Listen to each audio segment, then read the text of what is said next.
Chaque avancée scientifique raconte une nouvelle histoire. Et ce sont ces histoires, piquantes ou vertigineuses, que nous aimons raconter dans les pages d'Epsilon, le nouveau magazine d'actualité scientifique.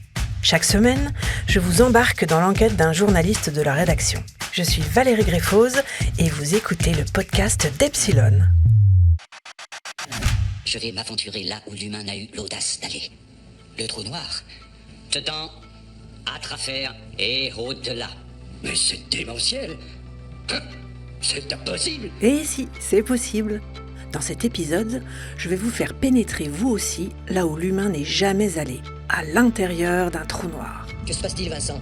Pas avec un vaisseau spatial comme dans les films de science-fiction, non. Le plus vaste des trous noirs que j'ai jamais approché, Monsieur Pizer. Mais avec les physiciens qui, depuis seulement 2 ans, à coups d'équations incroyablement complexes, commencent à franchir cette limite qui était jusqu'ici réputée infranchissable, l'horizon du trou noir. Là où tout ce qui pénètre, y compris la lumière, ne peut plus jamais ressortir. Rien que dans notre galaxie, il y a environ 10 000 trous noirs.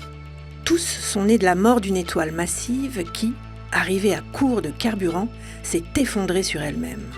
Et le plus gros d'entre eux, le trou noir supermassif Sagittarius A, trône même au centre de la galaxie. Imaginez que vous approchiez ce titan 4 millions de fois plus lourd que le Soleil. Ne vous préoccupez pas des distorsions de l'espace-temps que provoque son incommensurable gravité, ni des spirales de feu tout autour, dernière lumière des étoiles et des planètes qui tombent dedans. Non, regardez droit devant. Vous devinerez, par contraste, une sphère noire gigantesque de 13 millions de kilomètres de diamètre, toute noire, sans aucun reflet.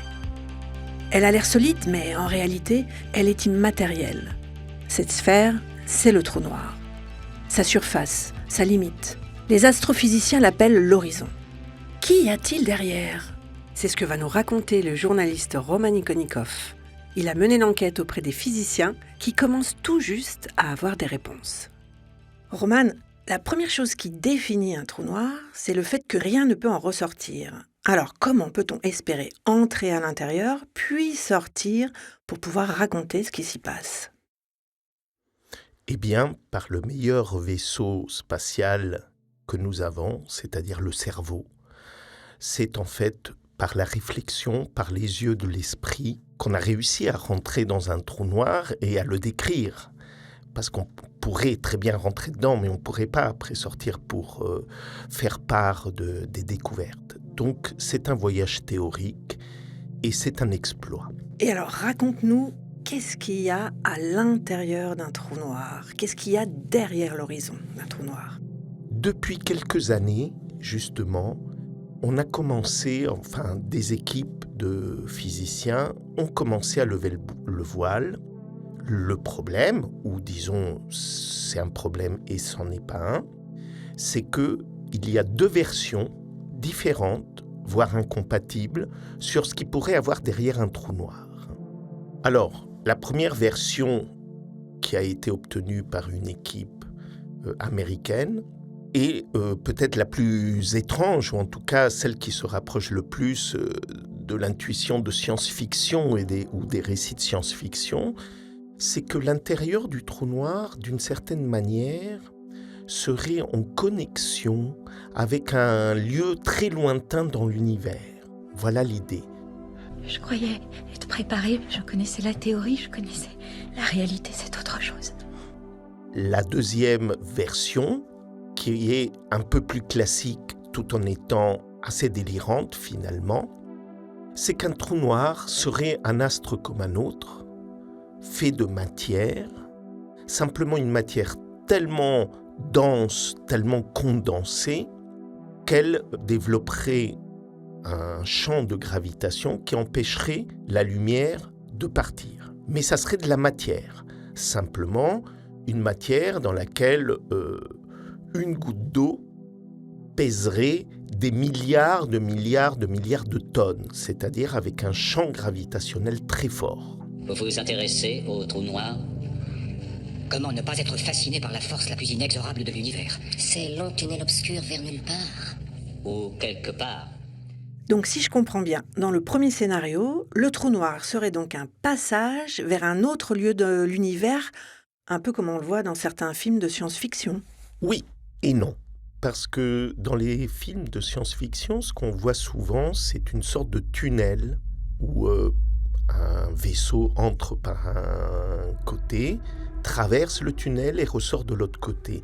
Ici, ça ressemble plus à, je ne sais pas si vous connaissez la série Stargate, où il s'agit d'une porte plutôt.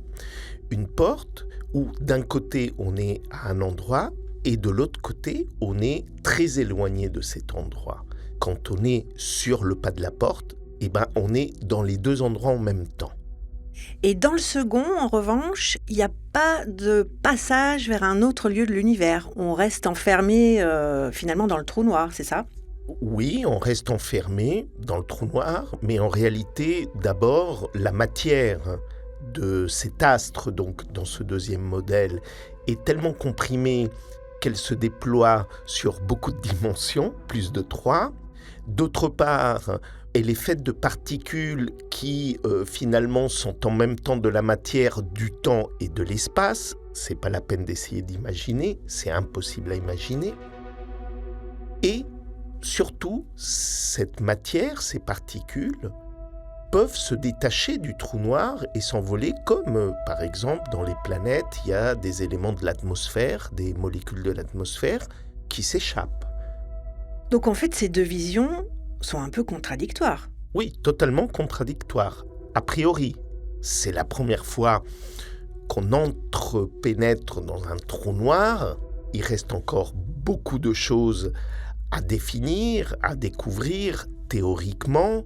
Donc il ne faut pas s'effrayer, ces deux modèles contradictoires peuvent à un moment donné s'intégrer dans un modèle plus complet, plus large, qui les réunit. Donc c'est le début du chemin. Il nous reste moins de 4 heures avant la rencontre avec le Soleil Noir.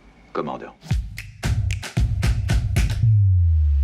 Roman, j'aimerais bien que tu nous expliques comment les physiciens sont parvenus à ces descriptions de l'intérieur d'un trou noir, avec d'un côté cette porte qui mène vers un autre endroit de l'univers, et de l'autre côté cette matière qui est capable de tordre l'espace. Il y a depuis une cinquantaine d'années le développement d'une nouvelle théorie pour remplacer les théories fondamentales qu'on a aujourd'hui et qui existent depuis un siècle, c'est-à-dire la physique quantique et la théorie de la relativité d'Einstein.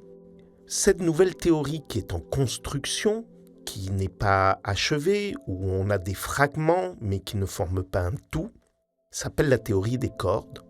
Et d'une certaine manière, ces deux modèles ont été construits par des théoriciens des cordes, qu'on appelle des cordistes, simultanément avec la construction de la théorie. Voilà, et c'est pour ça qu'il y a une bifurcation entre deux modèles, parce que la construction de la théorie n'est pas un processus linéaire. Voilà. Éric Gourgouillon est astrophysicien à l'Observatoire de Paris et spécialiste des trous noirs. Il nous raconte comment on pourrait, en observant un trou noir, recueillir quand même des indices sur ce qui se passe derrière l'horizon. Ni la lumière, ni aucune source d'information, aucune particule ne peut émerger de l'horizon. Donc, par définition même, on ne peut pas voir ce qui se passe derrière l'horizon, on ne peut pas avoir de renseignements. Par contre, on peut étudier cet horizon, c'est-à-dire qu'on peut mesurer sa taille, on peut mesurer ses vibrations, par exemple, si le trou noir est perturbé par un objet environnant, un deuxième trou noir, par exemple, ou une étoile qui tombe dans le trou noir, ou une planète éventuellement en orbite autour du trou noir. Ces perturbations vont résulter en une émission d'ondes gravitationnelles qu'on peut détecter sur Terre. Par exemple, on a déjà détecté les ondes gravitationnelles émises par la fusion de deux trous noirs. Donc, on espère dans le futur, avec le détecteur européen LISA qui devrait être mis en orbite aux alentours de 2034-2036, on espère voir vraiment les perturbations d'un trou noir supermassif comme le trou noir qui est au cœur de notre galaxie, par exemple, Sagittarius A étoile. On espère voir les perturbations par exemple, un petit corps qui serait en orbite autour de ce trou noir. Donc, en étudiant ces ondes gravitationnelles, on aura des renseignements sur l'horizon. Et ça, c'est quand même riche d'enseignements. Par exemple, ça permet de vérifier si l'objet central est bien le trou noir classique de la relativité générale, qu'on appelle le trou noir de Kerr. Et si si l'objet est différent du trou noir de Kerr, alors on le verra dans les ondes gravitationnelles, par exemple. Je vous dis qu'il y a dans l'univers, il y a des trous noirs. Il y a des trous noirs, c'est de la matière tellement dense qu'à une force de gravité tellement énorme, même la lumière, elle est absorbée. Roman, est-ce que tu peux nous parler de ce fameux paradoxe de l'information qu'avait énoncé le célèbre astrophysicien Stephen Hawking en 1975 ? Car je crois que grâce à leur nouvelle description des trous noirs, les physiciens l'ont résolu. Est-ce que c'est bien ça ? Ils ont commencé à le résoudre et je dirais même que le paradoxe de l'information de 1975 est à l'origine de ces deux modèles. Le paradoxe de l'information, c'est tout simplement la chose suivante. Un trou noir avale de la matière. Les physiciens parlent d'information, mais c'est de la matière, de la lumière, tout ça c'est de l'information. Si le trou noir restait pour toujours dans l'univers, il n'y aurait pas de problème. Le problème, c'est que en 1975, Hawking a démontré, contre toute attente, qu'un trou noir, ce monstre qui avale tout et qui ne lâche rien, s'évapore avec le temps. Toutes les informations qu'il a mangées s'évaporent et ça disparaît de l'univers. Le trou noir finit par disparaître de l'univers et les informations qu'il a mangées ne sont pas restituées. Elles ne sont pas portées par l'évaporation. Elles disparaissent de l'univers. Et ça a choqué tout le monde. Ce n'est pas possible. Il y a un principe en physique qui vient de Lavoisier, mais qui est général, c'est qu'il n'y a pas de création ou de disparition d'informations dans l'univers, une fois que l'univers est là. Et comment alors les physiciens ont-ils résolu ce paradoxe ?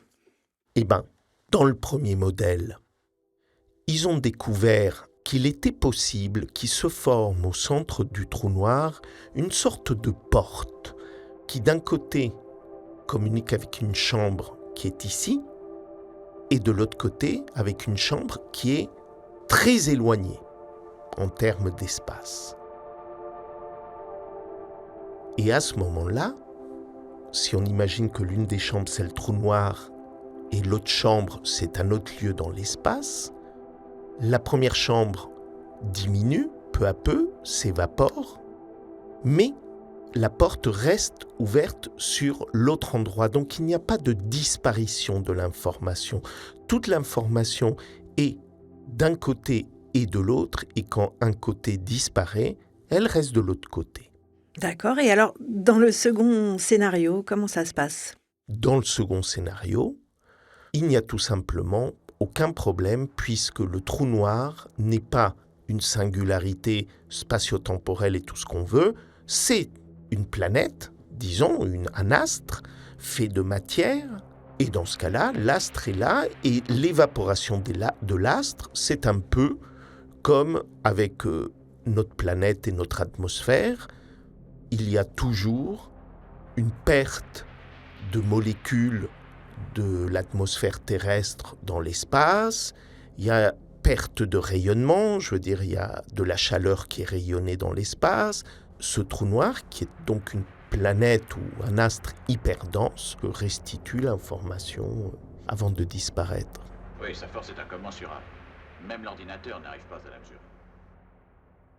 À l'Observatoire de Paris, Éric Gourgouillon témoigne à quel point la période actuelle est faste pour la connaissance des trous noirs. Oui, alors effectivement, on vit une époque vraiment formidable pour la physique des trous noirs, puisque d'un point de vue observationnel, on a deux grands canaux d'observation qui s'ouvrent là. Le premier, ça avait été avec les ondes gravitationnelles, la détection de la fusion des trous noirs, donc les aspects vraiment dynamiques de la physique des trous noirs, donc deux trous noirs qui fusionnent pour donner un trou noir plus gros.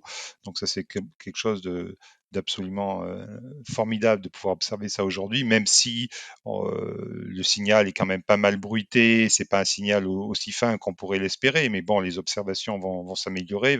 Donc ça, c'est le premier canal d'observation. Et deuxième canal, avec l'exemple tout récent de l'image de Sagittarius à étoile, Donc les images de l'environnement immédiat du trou noir, encore une fois, on ne voit pas effectivement l'intérieur du trou noir par définition, mais on voit son environnement immédiat qui est riche potentiellement riche d'enseignements pour la physique des trous noirs. Et là, pareil, les techniques, cette image, elle est un peu floue pour l'instant, on va dire. C'est une image reconstruite, c'est pas une image directe, donc il y a beaucoup de soucis d'interprétation de cette image si on va vraiment en tirer des renseignements pour la physique des trous noirs. Mais là aussi, les choses vont évoluer, les observations vont s'améliorer, c'est les toutes premières du genre, donc il n'y a pas de raison que ça reste à ce niveau-là. Donc voilà, on a un flux d'observations en ce moment absolument formidable. Donc effectivement, on peut être très optimiste pour le futur de la physique des trous noirs. On va droit dans l'attraction de Gargantua. On est carrément passé à travers. J'avoue que c'était fantastique. Alors Roman, maintenant qu'ils tiennent cette description de l'intérieur d'un trou noir, que vont faire les physiciens? Est-ce qu'ils vont décrire le Big Bang?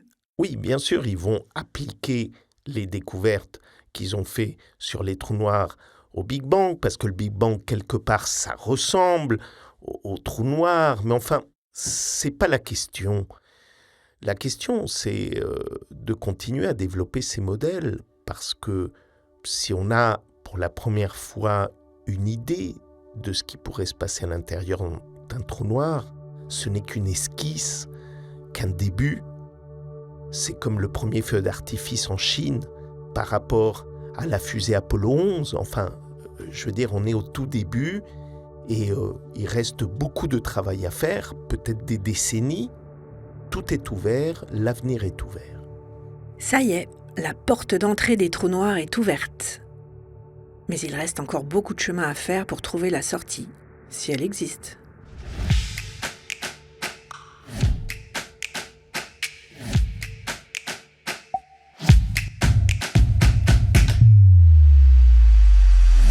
Vous venez d'écouter Histoire de science.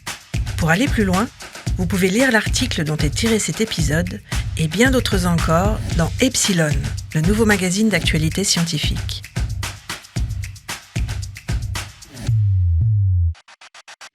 Et rendez-vous la semaine prochaine pour une nouvelle Histoire de science.